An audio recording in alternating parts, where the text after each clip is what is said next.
Hi welcome to நீங்கள் பாலகிருஷ்ணன். இன்றைக்கி பார்த்தீங்கன்னா ஒரு முக்கியமான டாபிக் பார்க்க போகிறோம். இது கிரேசியான ஃபன்னியான நிறைய விஷயங்கள் பார்க்க போகிறோம். இது வந்து ஃபாரினில் நடந்தே கிடையாது, நம்ம வந்து இந்தியாவில் நடந்த விஷயங்கள். ஸோ இந்தியாவிலையும் இந்த மாதிரியான சில விஷயங்கள் இருக்குது அப்படின்னு நம்ம நினைக்கும் போது பிரமிப்பாகவும் ஆச்சரியமாகவும் இருக்குது. அதாவது சுடுகாட்டில் இருக்கிற ரெஸ்டாரண்ட், எலிகளுக்கு தனியாக உருவாக்கப்பட்ட கோயில்கள், அப்புறம் கதவே இல்லாத ஒரு ஊர், இந்த மாதிரி நிறைய ஒரு இன்ட்ரெஸ்டான நிகழ்ச்சிகள் பார்க்க போகிறோம். அதுக்கு மேலே நம்ம சேனலை சப்ஸ்கிரைப் பண்ணுங்கள். நீங்கள் கொடுக்குற ஒரு சின்ன சின்ன சப்ஸ்கிரிப்ஷன் இது போன்ற வீடியோக்களை மேக் பண்ணுறதுக்கு நமக்கு ரொம்ப ஹெல்ப்ஃபுல்லாக இருக்கும். அங்கே வீடியோக்களை போகலாம். குஜராத்தில் பார்த்திங்கன்னா புன்சாரி அப்படிங்கிற ஒரு வில்லேஜ் வீடு இருக்குது, ஆனால் வீட்டில் கதவே கிடையாது. இதெல்லாம் ரொம்ப ஆச்சரியமாக இருக்குது கேட்குறதுக்கு. நம்ம ஊரில் நம்ம வீட்டில் கதவு இருக்குது, நம்ம எங்கேயாச்சும் வெளியே கிளம்புறோன்னா வந்து வெளியே கிளம்பிட்டு டோரை வந்து பூட்டிட்டு டபுள் செக் பண்ணிட்டு போவோம். ஏன்னா நம்ம ஊரில் வந்து திருடர்கள் அதிகமாக இருக்குங்க, திருட்டு பயம் அதிகமாக இருக்குது. இதில் 350 வருஷமாக கதவே இல்லாமல் இருக்குது. வந்து கேட்குறதுக்கு ரொம்ப வினோதமாகவும் ஆச்சரியமாகவும் இருக்குது. இது இன்றைய வந்து ஒரு மர்மமான விஷயமாகவும் ஒரு ஆச்சரியமான விஷயமாகவும் பார்க்கப்படுது. அடுத்து பார்த்திங்கன்னா கர்ணி மாதா டெம்பிள். இது எங்கே இருக்குன்னு பார்த்திங்கன்னா ராஜஸ்தான் மாநிலத்தில் இருக்குது. கோயிலில் பார்த்திங்கன்னா நம்ம கோயிலில் உள்ளே போனதுக்கப்புறமாட்டு தரையை பார்க்குறது காட்டிலும் எலிகள் தான் அதிகமாக இருக்கும். அதில் பார்த்திங்கன்னா வந்து எலிகள் வந்து நிறைந்த கோயிலாக அது காணப்படுது. ஏன்னா இருக்கிற அம்மன் பார்த்திங்கன்னா கர்ணி மாதா. ஸோ கர்ணி மாதாவே வந்து எலிகள் வடிவத்தில் வந்து இந்த கோயிலில் இருக்கிறத வந்து கருதப்படுது. கோயிலுக்குள்ளே நம்ம என்ட்ராகும் போதே பார்த்திங்கன்னா நம்ம உடம்புல கையில் காலெல்லாம் பார்த்திங்கன்னா எலிகள் பெருச்சாலிகள்லாம் ஏறி அப்படியே விளையாண்டு புகுந்து போகும். நம்ம அதையும் தாண்டி தான் போகணும். எலிகளை மிச்சம் வந்து டேமேஜ் பண்ணிட்டோம்னா வெள்ளி மற்றும் தங்கத்திலான சின்ன சின்ன சிலைகள் வச்சுருக்காங்க. ஸோ நம்ம அதை வாங்கி என்ன பண்ணணும்னா வந்து மிதிச்ச எலிக்கு வந்து நம்ம வந்து பதிலாக வந்து சப்மிட் பண்ணணும். ஏன்னா இது வந்து ஒரு பிராய்ச்சித்த மாதிரி. சப்போஸ் நம்ம வந்து அதை சப்மிட் பண்ணாமல் விட்டோம்னா நமக்கு வந்து நிறைய பிரச்சனைகள் பிற்காலத்தில் வரும் அப்படிங்கிற மாதிரி சொல்லப்படுது. அது அந்த ஊர் ஐதீகமாக வந்து கருதப்படுது. இதுவும் இன்றைய வந்து ஒரு ஆச்சரியமான விஷயமாக இந்தியாவில் பார்க்க. சன்னப்பட்டினம் அப்படிங்கிற ஒரு ஏரியா வந்து எங்கே இருக்குதுன்னு பார்த்தீங்கன்னா கர்நாடகா மாநிலத்தில் இருக்குது. இங்கே வந்து டாக் டம்பிள் இருக்குது. இப்படி ஒரு சின்ன கதையை எடுத்து பார்த்தோம்னா அந்த ஊரில் பார்த்திங்கன்னா நம்ம ஊரில் எப்படி ஸ்ட்ரீட் நாய் டாக் இருக்கோ அதே போல் அங்கேயும் வந்து ஸ்ட்ரீட் டாக் இருக்குது. அந்த ஸ்ட்ரீட் டாக் என்னாச்சுன்னா வந்து தெருநாய் வந்து இறந்து போகுது. ஒரு 2 நாய் இறந்து போகுது. இறந்துக்கு அப்புறமாட்டு வந்து அந்த சரி நம்ம வந்து சாதாரணமாக பார்க்குற மாதிரி அந்த நாய்களையும் பார்த்துட்டு அவங்களும் இறந்து போகுது அப்படின்னு சொல்லி கடந்து போயிருந்தாங்க. கடந்து போனதுக்கு பிறகு என்ன ஆகுதுன்னா வந்து அந்த 2 நாய்களும் வந்து அந்த ஊரில் இருக்கிற பணக்காரங்களுடைய கனவுல வந்துட்டு இந்த மாதிரியே எனக்கு வந்து நீங்கள் வந்து கோயில் கட்டி வழிபடுங்க, உங்கள் எல்லாத்தையும் நான் வந்து நல்லா வச்சுக்கிட்டேன் அப்படிங்கிற மாதிரியா சொல்லுது. சொன்னோன்னே என்ன ஆகுதுன்னா வந்து அவங்க அந்த பணக்காரங்க என்ன பண்ணுறாங்கன்னா டாக்குக்கு என்ன பண்ணுறாங்கன்னா ஒரு பெரிய கோயில் கட்டுறாங்க.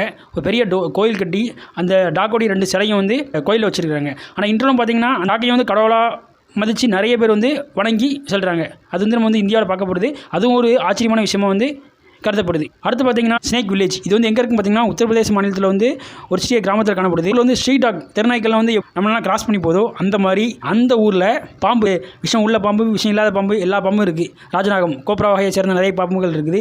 அது என்ன ஆகுதுன்னா வந்து ஸ்கூலில் அதுக்கு பிறகு வீட்டில் எல்லாமே சர்வசாதாரணமாக வந்து காலில் மேலெலாம் ஏறி விளையாடும் அந்தளவுக்கு இருக்குது. சில ஸ்கூலில் வந்து ஸ்னேக்ஸ் வந்து போகுது. அதை என்ன பண்ணுதுன்னா வந்து சின்ன பிள்ளைங்க வந்து என்ன பண்ணுறாங்கன்னா சரி நீ உள்ளே வராத வெளியே போ அப்படின்னு சொல்லிட்டு கையை பிடிச்சி அந்த ஸ்னேக்கை வெளியே தூக்கி போடுறாங்க. அந்தளவுக்கு வந்து அவங்க வந்து அந்த பாம்போடு வந்து அவங்க வந்து ஒன்றி வாழ்கிறாங்க அப்படின்னு சொல்லி கருதப்படுது. ஆனால் உண்மை. ஏன்னா நீங்கள் அந்த மாதிரியான நிகழ்ச்சியில் பார்க்கணுன்னா கண்டிப்பாக அந்த ஊர் போய் பாருங்கள். அடுத்து பார்த்திங்கன்னா நியூ லக்கி ரெஸ்டாரண்ட் தங்களை அன்புடன் வரவேற்கிறது. இது எங்கே இருக்குன்னு பார்த்தீங்கன்னா குஜராத் மாநிலத்தில் இருக்குது. குஜராத் மாநிலத்தில் வந்து இந்த நியூ லக்கி ரெஸ்டாரண்ட் எங்கே இருக்குன்னா சுடுகாட்டில் இருக்குது. ஒருத்தவங்க இறந்து போயிட்டாங்கன்னா அவங்கள வந்து அடக்கம் பண்ணுறதுக்காக சுடுகாட்டுக்கு போவோம். அந்த சுடுகாட்டில் இருக்கிற அந்த ரெஸ்டாரண்ட்டில் போய் நம்ம வந்து பார்த்து சாப்பிட்டு நம்ம வந்தால் நம்ம வாழ்வில் வந்து மோச்சம் கிடைக்கிதா வந்து அந்த ஊர் மக்களால் கருதப்படுது. நம்ம அந்த ரெஸ்டாரண்ட்டில் போய் சாப்பிடும்போது சாப்பிட்டுக்கலாம். சாப்பிட்டே இருக்கும்போது சைடில் பார்த்திங்கன்னா ஒருத்தர் இறந்து தூங்கிட்டு இருப்பார், அவருக்கு ஹாய் சொல்லிக்கலாம். ஸோ அந்த மாதிரி ரெஸ்டாரண்ட்டில் இருந்துக்கிட்டே இறந்து போனவங்கள பார்த்துக்கலாம். அந்தளவுக்கு இருக்கிறதுக்கு வந்து என்ன பண்ணுவாங்கன்னா சின்ன கிரில் மாதிரி முட்டளவுக்கு போட்டு வச்சுருக்காங்க. இந்தியாவில் வந்து ஒரு ஆச்சரியமாகவும் ஒரு பிரமிப்பான விஷயமாகவும் இருந்து பார்க்கப்படுது. லேக் அப்படிங்கிற லேக் வந்து எங்கே இருக்குன்னு பார்த்திங்கன்னா மணிப்பூரில் இருக்குது. வேர்ல்டுலேயே இதை வந்து பிக்கஸ்ட் ஃப்ளோட்டிங் லேக் அப்படின்னு கருதப்படுது. இந்த லேக்கில் பார்த்திங்கன்னா 425 வகையான அனிமல்ஸும் ஒரு 100க்கும் மேற்பட்ட பேட்ஸ் வகைகளும் காணப்படுது. வகைகள்னு சொல்கிறேன் புரிஞ்சுக்கோங்க. அதாவது ஒரு வகைகள்லேயே வந்து 100s 200s கவுண்டிங் வந்து நம்பர்ஸ் இருக்கிற மாதிரியா நிறைய பேட்ஸ் இருக்கும்.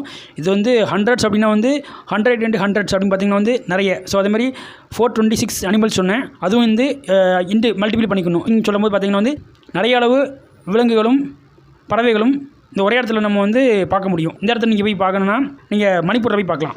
அடுத்து பார்த்திங்கன்னா பாபா மந்திர். இது எங்கே இருக்குன்னு பார்த்திங்கன்னா சிக்கிமில் இருக்குது. ஸோ சிக்கிமில் வந்து ஒருத்தர் என்ன பண்ணுறாருன்னா வந்து இராணுவத்தில் ஒர்க் பண்ணுறாரு. இராணுவத்தில் ஒர்க் பண்ணிகிட்டு இருக்கும்போது வந்து மலையில் ஏறும்போது அவர் வந்து இறந்துருந்தார். இறந்ததுக்கு அப்புறமேட்டு வந்து அவர் வந்து அடக்கம் பண்ணுறதுக்கு பிறகு அவர் என்ன ஆகுதாருன்னா ஃப்ரெண்ட்ஸுடைய கனவுல தோன்றி இந்த மாதிரி எனக்கும் வந்து கோயில் கட்டி வழிபடுங்க, உங்களை நான் நல்லா பாதுகாத்துக்கிட்டேன் அப்படின்னு சொல்கிறாரு. அதே மாதிரி அவங்க என்ன பண்ணுறாங்கன்னா வந்து அவருக்கு வந்து சிலையை வச்சு அவரை வந்து ஒரு தெய்வம் வழிபடுறாங்க. இது வந்து இந்தியன் ஆர்மியும் இது வந்து கான்ட்ரிபியூஷன் பண்ணுறாங்க. நிறைய பேருக்கு நல்லா செஞ்சுதான் வந்து அந்த ஊர் மக்கள் சொல்கிறாங்க. இது வந்து ஒரு பெரிய ஆச்சரியமான விஷயமாகவும் அதிசயமான விஷயமாகவும் இந்தியாவில் பார்க்கப்படும். அடுத்து பார்த்திங்கன்னா புல்லட் பாப்பா. இது எங்கே இருக்குன்னு பார்த்தீங்கன்னா ராஜஸ்தான் மாநிலத்தில் இருக்குது. அதாவது ஓம் பன்னா அப்படின்னு ஒருத்தர் புல்லட்டில் போயிட்டு இருக்கும்போது என்னாச்சுன்னா வந்து அவருக்கு வந்து ஆக்சிடென்ட் ஆகுது. கொண்டு போய் வந்து அடக்கம் பண்ணியிருந்தாங்க. அடக்கம் பண்ணக்கு அப்புறமாட்டு அந்த ஆக்சிடென்ட் ஆன இடத்துல உள்ள பைக்கை, அவருடைய புல்லட் பைக்கை எடுத்து போலீஸ் ஸ்டேஷனில் கொண்டு போய் விடுறாங்க. திரும்ப பார்த்தீங்கன்னா மறுநாளும் அவர் எங்கே ஆக்சிடென்ட் ஆகி இறந்து போனாரோ அதே இடத்துல இந்த புல்லட் பைக் போய் நிற்குது. திரும்பியும் ஸ்டேஷன் கூட்டு போகிறாங்க. திரும்பியும் எங்கே நிற்குது. அது வந்து அவர் வந்து கடவுளாக வரார் அப்படின்னு நினச்சி என்ன பண்ணிட்டாங்கன்னா அந்த இடத்துலையே வந்து அவருக்கு வந்து ஒரு சின்ன கோயில் மாதிரி கட்டி வழிபட ஆரம்பிச்சிட்டாங்க. இது பார்த்திங்கன்னா நடு ரோட்டில் தான் இருக்குது. இன்றளவும் வந்து இந்த ரோட்டெல்லாம் கிராஸ் பண்ணிட்டு போகிறவங்க சரி நம்ம போகிறது வந்து பாதுகாப்பாக போகணும், பயணம் செய்யணும் அப்படிங்கிறக்காண்டி இந்த புல்லட் பாப்பாவை இன்றளவும் வந்து அவங்க வந்து கும்பிட்டு தான் போகிறாங்க. புல்லட் பாப்பாங்கிறது வந்து பார்த்திங்கன்னா புல்லட் தான், வேறு ஒன்றும் கிடையாது. இது வந்து ஒரு ஆச்சரியமான விஷயமாகவும் ஒரு அதிசயமான விஷயமாகவும் இந்தியாவில் வந்து கருதப்படுது. இது பார்த்திங்கன்னா வீரபத்ரா டெம்பிள் லேபக்ஷி அப்படிங்கிற இடத்துல ஆந்திர பிரதேசத்தில் இருக்குது. இது பார்த்திங்கன்னா வந்து பில்லர்கள் நிறைஞ்ச ஒரு கோயிலாக இருக்குது. இங்கே வந்து நிறைய பில்லர்கள் இருக்குது. ஒரு 70க்கு மேற்பட்ட பில்லர்கள் இருக்குது. இல்லை என்ன அதிசயம் அப்படின்னு பார்த்தீங்கன்னா இந்த கோயிலே வந்து ஃபுல்லாக வந்து ஒரு ஆர்கிடெக்சருக்கு பேர் சுற்று வகையில் தான் வந்து இந்த ஆர்கிடெக்சர் பண்ணியிருக்காங்க இந்த கோயில். அதில் பார்த்திங்கன்னா இந்த கோயிலில் இருக்க தூண்கள் எல்லாமே கரெக்டாக இருக்குது. அதில் ஒரு தூண் மட்டும் பார்த்திங்கன்னா ஃப்ளோரை டச் பண்ணாமல் ஒரு 2 பேப்பரை விட்டுட்டு நம்ம வந்து வெளியே எடுத்துடலாம், அந்தளவுக்கு கேப் இருக்குது. இது எதுக்கு பண்ணாங்க ஏன் பண்ணாங்கன்னு தெரியல. ஆனால் பில்லருடைய நோக்கம் என்னென்னா ஒரு ரூஃபையும் ஒரு ஃப்ளோரையும் இணைக்க தான் பில்லருடைய நோக்கம். ஆனால் இந்த பில்லர் மட்டும் விதிவிலக்காக இருக்குது. இதுக்கு எதுக்கு அப்படி கட்டினாங்க அப்படிங்கிறது யாருக்கும் தெரியல. இதுவும் வந்து இன்றளவும் ஒரு ஆச்சரியமான விஷயமாக வந்து இந்தியாவில் பார்க்க. அடுத்து பார்த்திங்கன்னா ராஜஸ்தான் மாநிலத்தில் குல்தாரா அப்படிங்கிற ஒரு ஏரியாவில் பார்த்தீங்கன்னா அந்த காலத்தில் நான் 200 ஆண்டுகளுக்கு முன்னால் பார்த்திங்கன்னா ஒரு 1500 பிராமின்ஸ் குடும்பங்கள் வாழ்ந்துருக்காங்க. அவங்க வந்து ஒரு 500 ஆண்டு காலமாக வாழ்ந்துருக்கிறாங்க. திடீர்னாப்பில் ஒரு நாள் இரவில் பார்த்திங்கன்னா ஒரு நாள் இரவு ஆகி மறுநாள் விடிஞ்ச போய் பார்த்திங்கன்னா வந்து யாருமே இல்லை. ஸோ அவங்க எங்கே போனாங்க, இப்படி மறைஞ்சாங்க அப்படின்னு அந்த விஷயம் இன்னும் யாருக்குமே தெரியல. அது இன்னும் வந்து ஒரு புதிராகவும் ஒரு மர்மமாகவும் வந்து அந்த கிராமத்தில் பொறுத்தளவு இன்னும் காணப்படுது. கேரள மாநிலத்தில் மலப்புரம் டிஸ்ட்ரிக்டில் கோடி அப்படிங்கிற ஒரு கிராமம் இருக்குது. அந்த கிராமத்தில் பார்த்திங்கன்னா ஒரு அதிசயம், எல்லாருமே ட்வின்ஸு. யாரை பார்த்திங்கனாலும் ட்வின்ஸ் தான். அந்த கிராமத்தில் பார்த்திங்கன்னா ஒரு 200 அல்லது ஒரு 300 பேத்துக்கு மேலே ட்வின்ஸாகவே இருப்பாங்க. எதுக்கு எப்படி அந்த ஊரில் பிறக்கிறவங்களாம் ட்வின்ஸாக பிறக்கிறாங்க அப்படின்னு தெரியல. இந்த ஊரில் உள்ள லேடிஸ் வந்து உள்ளூரில் கல்யாணம் பண்ணி கொடுத்தாலும் சரி தான், இல்லைனா வெளியூரில் கல்யாணம் பண்ணி கொடுத்தாலும் சரி தான், அவங்களுக்கு பிறக்கக்கூடிய குழந்தைகள் வந்து ட்வின்ஸாகவே பிறக்குது.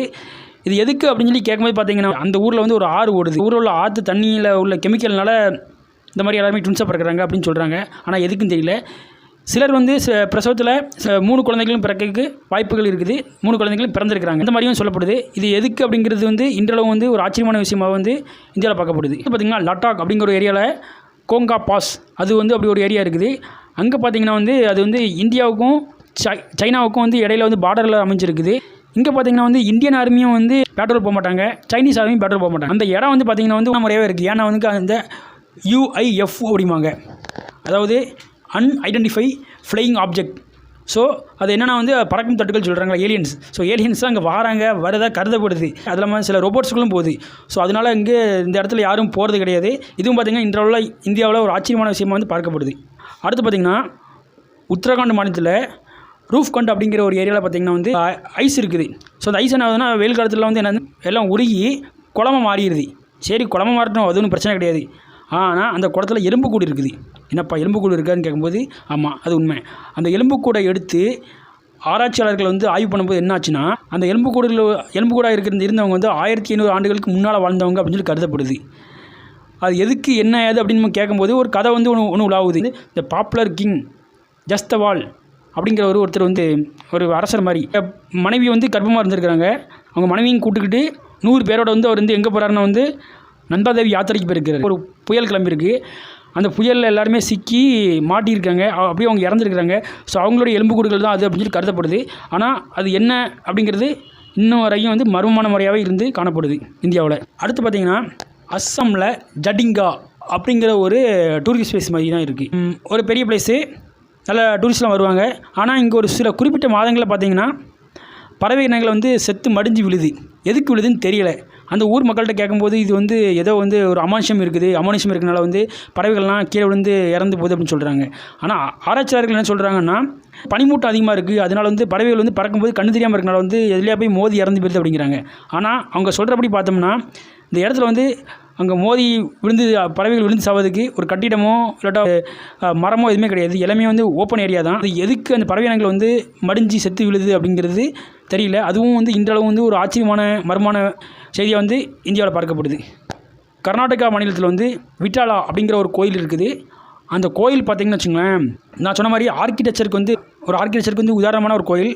அந்த கோயிலில் பார்த்திங்கன்னா அந்தளவுக்கு வந்து அந்த சிற்பங்கள்லாம் வந்து ரொம்ப சூப்பராக இருக்கும்.